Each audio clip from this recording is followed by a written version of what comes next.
Hola chicos, espero que estén muy bien. Yo estoy bien. Vamos a retomar nuestra clase de la última clase que tuvimos, que hablaba acerca de gases ideales, ¿se acuerdan? Bien, vamos a recordar un poquito esos conceptos, cómo eran las leyes, ¿cierto? Y sobre todo ir recordando el lenguaje técnico porque lo vamos a usar de aquí en adelante. También vamos a ir incursionando después en lo que son las leyes de la termodinámica, ¿cierto? Y cuando hayamos terminado eso ya podríamos eh, realizar algún trabajo del que les voy a hablar más adelante, ¿vale? Por lo pronto, vamos a ir a un simulador de física que tengo aquí, donde ustedes pueden ver, voy a sacar mi pantalla ahí, donde ustedes pueden ver aquí un recipiente, ¿sí? Que está lleno con gas, ¿sí? Lo voy a limpiar primero. Entonces, la idea es que este recipiente ahora vacío, por medio de este dispositivo que es un bombín, ¿no es cierto?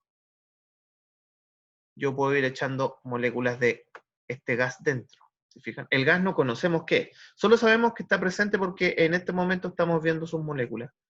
Y esto es más o menos lo que debería ocurrir a nivel microscópico, ¿cierto? Con las moléculas que no podemos ver de los gases cuando están confinadas dentro de un recipiente, ¿sí? Comienzan a chocar y quiero que nos fijemos en este medidor primero, que es el medidor de presión, ¿ya? Yo echo moléculas, fíjense que la presión empieza a aumentar a medida que se empiezan a multiplicar los choques de las moléculas con el recipiente, porque recuerden que presión es fuerza dividido en área, o fuerza aplicada sobre un área.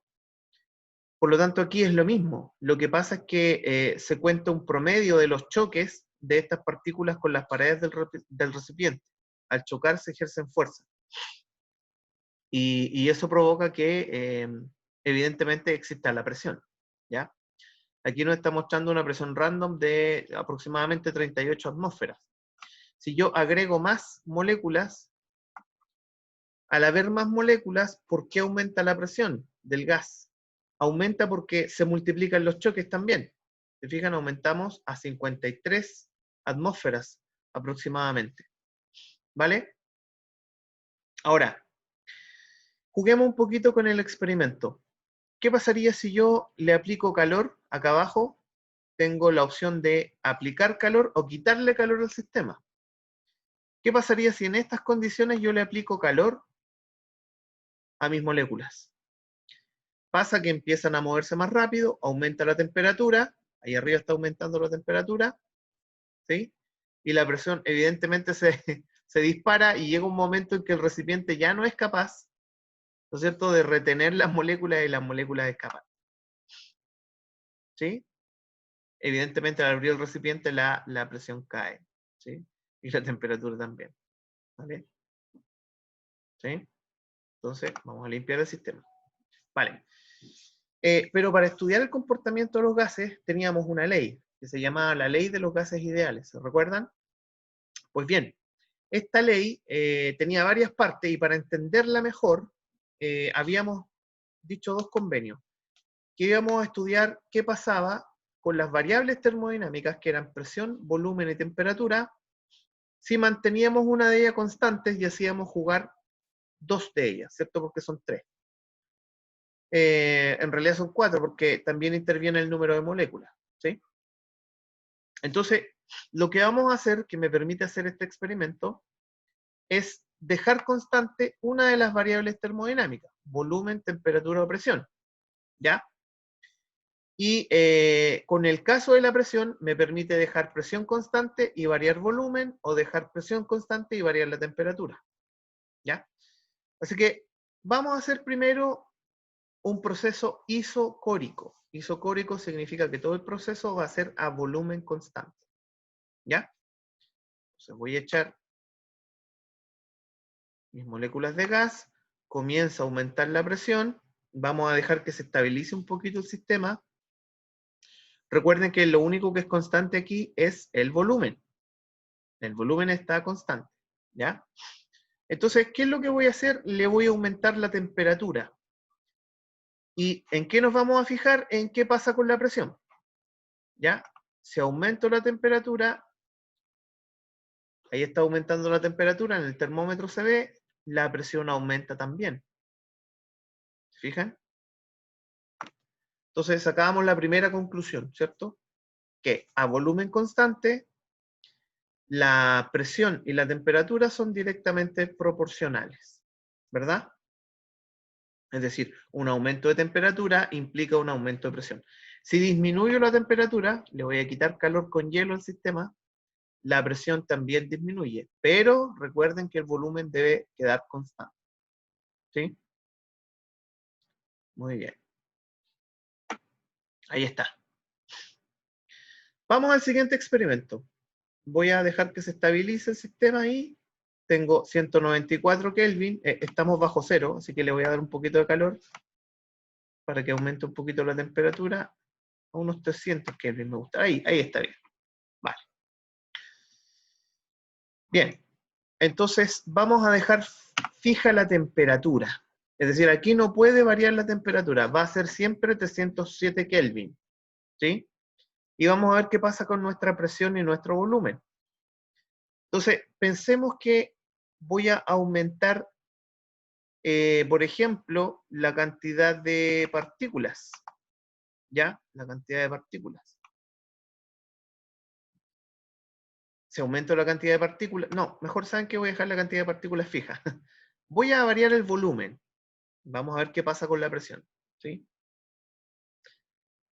Si yo aumento el volumen, la presión disminuye.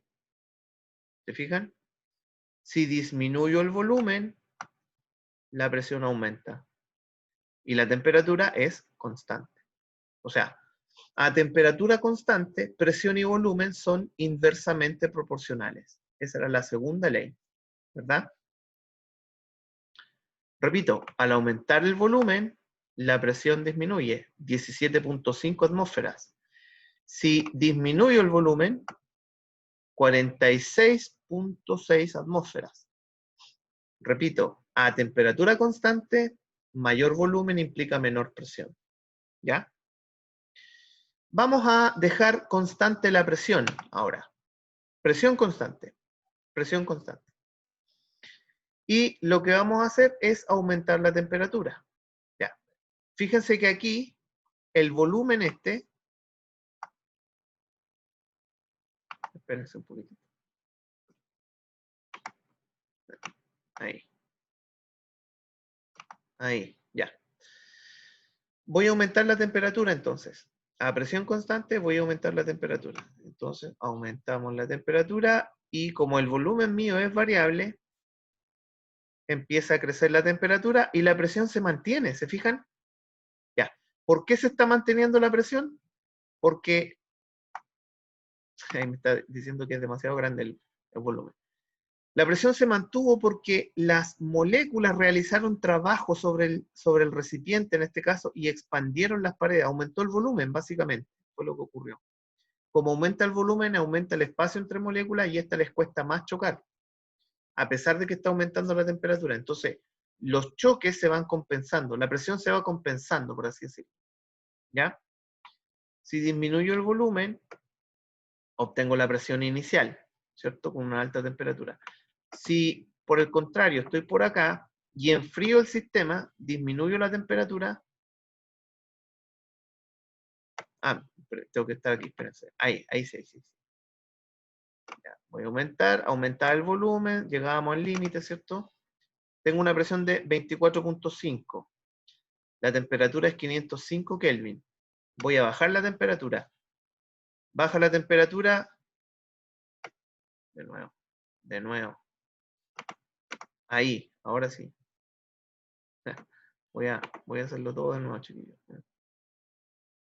Espérense. Ahí. Voy a poner normal. Vamos a poner ahí. Voy a aumentar la temperatura. Aumentamos la temperatura. El volumen aumenta. La presión se mantiene. ¿Se fijan? ¿Sí?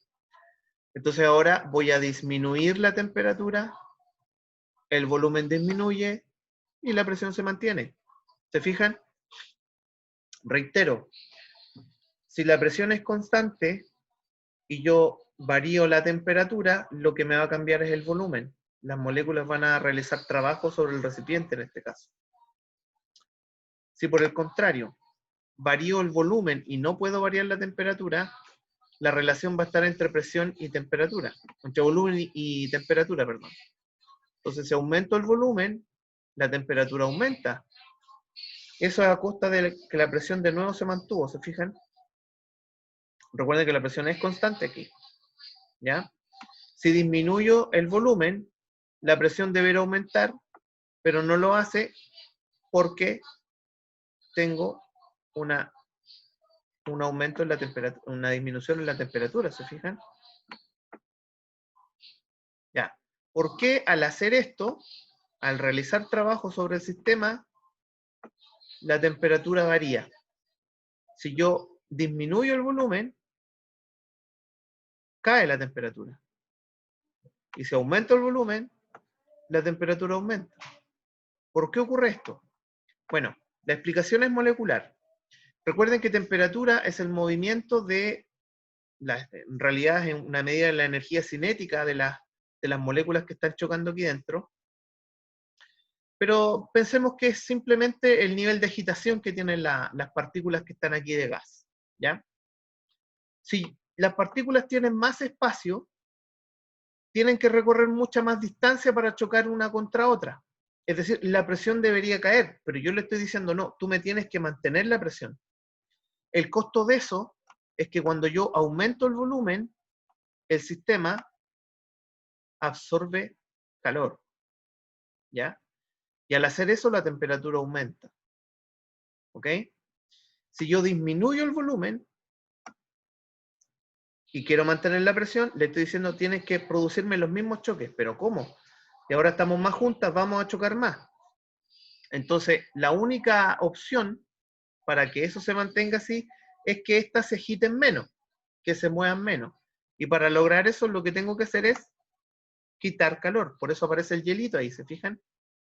Agrego calor, porque están más lejos, quiero que se muevan más, para mantener la presión y aumentar la temperatura. Y si disminuyo el volumen, me disminuye la temperatura, porque la partícula, al estar más junta y mantener la presión, mantener los choques al final, tienen que soltar energía cinética, soltar calor para disminuir su temperatura. ¿Se fijan? Bien, estas interacciones nosotros las habíamos explicado a través de unas leyes que yo no nombré aquí. No las nombré a propósito porque primero tienen nombres propios, tienen apellidos, ¿se acuerdan? Las vamos a nombrar ahora. La ley de Charles, la ley de Gay-Lussac, la ley de Boyle y la ley, bueno, y las cruzadas, Charles Gay-Lussac, Boyle, Marriott, etcétera, ¿cierto? Que explicaban todas estas interacciones entre las tres variables principales que estamos hablando: presión, volumen, temperatura. Entonces quiero que para la próxima semana ustedes me expliquen, tal como lo habíamos hecho en clase, y a la luz de este experimento, de qué se trata cada ley. O sea, me van a reexplicar, a reinterpretar la ley usando este simulador. Yo les voy a dejar este link, evidentemente en el correo y en el WhatsApp, para que ustedes puedan jugar con este experimento y sacar sus conclusiones y ver si les calza eso que vimos en clase, que hablamos en teoría, ¿se acuerdan? Y esa es la tarea para la próxima semana, ¿ya? Usar este simulador lo más posible y explicar a través del simulador si es que les calzan las leyes que vimos, las leyes esas teóricas que vimos con matemáticas, con lo que estamos viendo aquí, ¿ya? Lo pueden hacer a través de la redacción de un documento, con pantallazos, me lo envían al correo, no importa que sea en Word o que sea en PDF, me da lo mismo. Incluso pueden hacer un PPT. Si la quieren hacer más corta, pueden grabar un video, me da lo mismo, y donde ustedes salgan explicando el tema, y ley por ley, ¿cierto? Partiendo por la de Marriott, la de Charles, la de Gay-Lussac y la de Boyle, ¿ya? Y yo al final de ese ciclo, en la clase que viene, voy a explicar la ley de los gases ideales, que es la famosa ecuación esa P por V igual a NRT, ¿ya? La vamos a explicar también a la luz de este experimento que se hace aquí. ¿Sí? Bien, chiquillos, sería todo por hoy y nos estamos viendo el próximo lunes, perdón, ¿sí? Bien digo, el próximo lunes, donde ustedes me tendrían que enviar esa semana sus conclusiones acerca de este trabajo y yo lo estaría retroalimentando a partir de ese mismo día, ¿sí? Bien, nos vemos, que estén muy bien.